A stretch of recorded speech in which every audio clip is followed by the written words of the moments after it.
Nah sekarang ini yang paling bahaya. Semua pakai uang. Akan tiba satu keadaan di mana peradaban ukurannya materi. Masalah pun materi. Ya, coba nih yang terjadi di Palestina, di mana-mana Timur Tengah. Materi nggak jauh dari oil and gas. Minyak dan gas. Itu yang sekarang rame-rame, kan materi dunia, kedudukan. Sudah dapat kedudukan, cari apa? Cari materi juga. Cari tambang, cari emas, cari nikel, cari batu bara, cari macam-macam materi dunia. Ya, saya nggak tahu kalau di sini ya, nggak tahu saya. Cuma kondisinya ya akan tiba begini. Mau sekolah harus punya uang. Uangnya pun bukan standar uang harus ada, bukan. Tapi diukur dengan materi, nggak bisa bayar nggak usah sekolah. Tiba itu akan tiba waktunya. Ya, semua pakai uang. Kedudukan pakai uang. Akan tiba masanya. Nah, kalau semua diukur sudah menggunakan materi, maka dunia lawannya akhirat. Akhirat pasti menurun. Orang tuh kalau sudah sibuk dengan dunia, jangan harap akhiratnya akan naik. Pasti turun. Karena itu lawan. Ya, akhirat tuh lawan dunia. Lawan tuh maksudnya begini, kalau yang dunianya diarahkan tuh akhirat, bagus. Tapi kalau difokuskan dunia, ini pasti tinggal. Ya, jadi konsep lawan tuh bukan berarti dipertentangkan, bukan.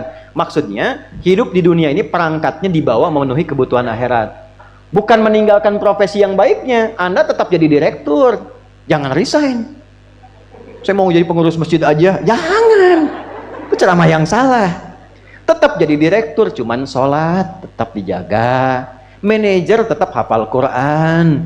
Dokter tetap puasa sunnah. Jadi profesinya mengantarkan pada kebutuhan akhirat. Yang salah itu direktur proyek dunia dikejar, sholat tinggal, ya, Quran nggak pernah baca, larut tadi situ dikuasai oleh dunia. Ukuran akhirat sudah nggak ada. Kalau ukuran akhirat sudah nggak ada, kontrol akidahnya hilang. Kalau sudah hilang, sifat ihsannya melemah. Ihsan itu merasa diawasi Allah. Anta'budallaha ka'annaka tarahu. Sudah pekerjaan nggak jadi ibadah, sudah merasa nggak dilihat Allah, bahaya. Konsep dasar umat Islam, ibadah itu bukan cuma sholat, implementasinya pada muamalah. Ibadah turunannya muamalah. Sholat, ibadah, muamalahnya tanha anil fahsyai wal mungkar. Jadi jangan berbuat fahsya, jangan berbuat mungkar. Masih ibadah dua-duanya. Ya, dua-duanya masih ibadah. Hablum minallah, hablum minan anas. Nah, jangan dibedakan. Ritualnya ada pahala, sosialnya ada pahala. Jadi kalau orang sholatnya benar, tangannya nggak akan maksiat. Kan malu, Pak, tangan dipakai sholat terus dipakai maksiat, apa nggak malu sama Allah? Maaf ya, jangan bapak lah gitu, saya ke kamera aja nih. Hei Anda yang baru korupsi itu, apa nggak malu tangan dipakai korupsi terus dipakai sholat? Allahu Akbar. Ini tangan baru nyogok, terus Allahu Akbar, apa nggak malu di bawah tangan hasil nyogok? Apa enaknya pakai apa tuh? Tuh baru ngetik yang jelek tuh. Ini begini, ini begitu. Tangannya baru dipakai untuk mencela orang.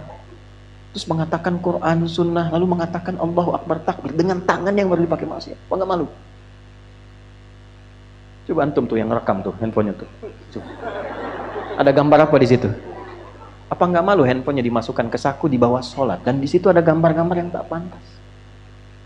Nah sekarang jangankan luarnya, ini tangan produk diri kita yang ada maksudnya pada diri kita, yang diciptakan Allah, tolong ya syarahnya dilengkapi. Yang diciptakan Allah, yang harus dipakai baik, dipakai maksiat, setelah itu dipakai sholat, apa nggak malu?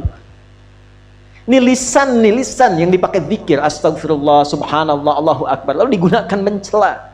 Setelah itu kita katakan Allahu Akbar, apa nggak malu? Coba dilihat. Nah, itu seharusnya konsep pertama standar kegiatan kita ibadah, minum ibadah. Makanya semua giat orang Islam itu ada doanya. Bapak Ibu cek deh, nggak ada kegiatan yang nggak ada doanya. Cuma di Islam.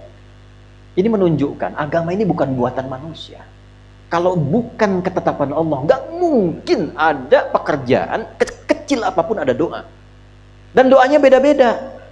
Mana ada manusia yang bisa mengarang sesuatu, ya? Satu bacaan yang mengiringi semua kegiatan dan beda-beda. Manusia mana bisa begitu? Tidak ada yang bisa. Tadi masuk masjid ada doanya nggak? Masuk dengan keluar sama nggak? Beda. Bangun tidur dengan akan tidur sama nggak? Beda. Dari mana bisa muncul seperti itu? Nah, doa itu menjadikan kegiatan otomatis sebagai ibadah. Kalau tak hafal doa, ucapkan bismillah. Ini supaya jelas ya, supaya jelas nih, saya contohkan. Ini saya mau minum. Khudh biyaminika ma yalik. Ambil dengan tanganmu yang paling dekat denganmu. Antum kan jauh, jangan diambil. Dekat ke saya nih. Ini punya siapa? Belum tentu. Kalau belum diminum, belum tentu punya saya. Yang sudah masuk ke tenggorokan rezeki saya. Kalaupun disiapkan tidak saya minum, bukan punya saya. Jelas? Belum tentu punya DKM, jamaah langsung pengen ngambil bisa. Ya, kalau diridhakan. Nah, lihat sini. Ini saya mau minum. Minum ini kegiatan biasa, menghilangkan haus. Tapi ketika saya minum, menyebut nama Allah dengan niat ibadah. Misal, tak tahu doa, saya ucapkan Bismillahirrahmanirrahim. Minum. Alhamdulillahirabbil alamin. Bukan karena segar dan hilang haus, bukan. Begitu diletakkan, dituliskan pahala. Jadi ibadah, minumnya menghilangkan haus, kalimat tadi menjadikan ibadah, ditulis bekal akhirat 10 kebaikan. Kalau ikhlas. Makanya ukuran ibadah tuh enak, ikhlas. Bukan hasil. Ya, tapi kalau tadi niatnya pengen ria, pengen begini, nggak ada ibadahnya, abtar, terputus. Nah, sekarang saya mau tanya, kita hidup puluhan tahun sampai sekarang, berapa yang jadi ibadah bekal kita untuk pulang? Kadang-kadang aneh ya, rizki itu kan nggak tahu diatur. Akhirat kita belum pasti, kembali ke kita ini ikhtiar untuk menjemput takdir Allah. Rizki sudah diatur. Kenapa Anda, maaf ya, ini gini nih, supaya paham logikanya. Yang punya rizki siapa? Saya ulang nih, yang punya rizki siapa? Yakin? Baik. Ini ada tawaran kerja jadi penjaga toko. Saya nggak perlu sebutkan tokonya apalah. Ya, mau Januari, Februari, April, Mei, terserah. Pokoknya toko. Jaga toko, tapi ketentuannya kalau ada waktu sholat nggak boleh sholat. Gaji 1 juta sebulan. Saya tanya, pilih jaga toko apa pilih sholat? Tentu prakteknya demikian. Naikkan lagi deh, antum nih yang kerja di perusahaan. Ada tender nih. Ini kalau 1 juta masih bisa kelihatan, sholat. 100 miliar tendernya.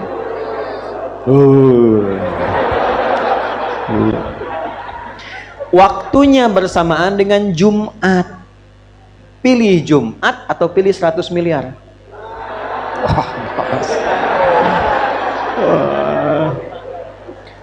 Bayar pulsa aja lagi Jumatan. Ini Qul ma indallahi khairum minal lahwi wa minat tijarah. Makanya ketika turun surah Jumu'ah itu ayat 11-nya, kalau yang yakin rezekinya dari Allah, maka kejar yang dari Allah ini. Ini aneh, dia meninggalkan Jumat. Jumat yang suruh Allah, dia yakin rezeki punya Allah, tapi dia meninggalkan perintah Allah. Allah balik nanya, kalau saya wafatkan kamu sebelum dapat itu bagaimana? Kata Allah. Jumat nggak dikerjakan, rezeki nggak didapat. Nah, tapi tidak demikian juga dalam prakteknya. Orang yang terkuasai dunia sampai kena penyakit wahan, ukurannya pokoknya uang, nggak peduli. Pokoknya saya harus dapat, berapapun biayanya. Anak saya mesti masuk kuliah di situ, berapapun biayanya. Saya mesti dapat kedudukan itu, berapapun biayanya. Saya mesti dapat barang itu, berapapun harus dikeluarkan. Di dunia udah nggak peduli bagaimana cara ini wahan. Tapi dia masih sadar, nanti ada siksa kubur, nanti ada siksa neraka, ada surga. Dia sadar, tapi karena terikat dengan dunia, ujung hidupnya dia nggak siap, takut meninggal. Ya, akhirnya ya coba-coba aja untuk umrah juga gitu.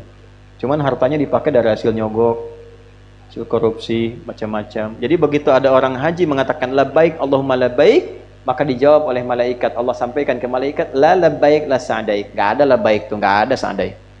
Labbaik Allahumma labbaik. Datang orang hanya habis nipu orang, habis korupsi. Labbaik, kata malaikat, la labbaik.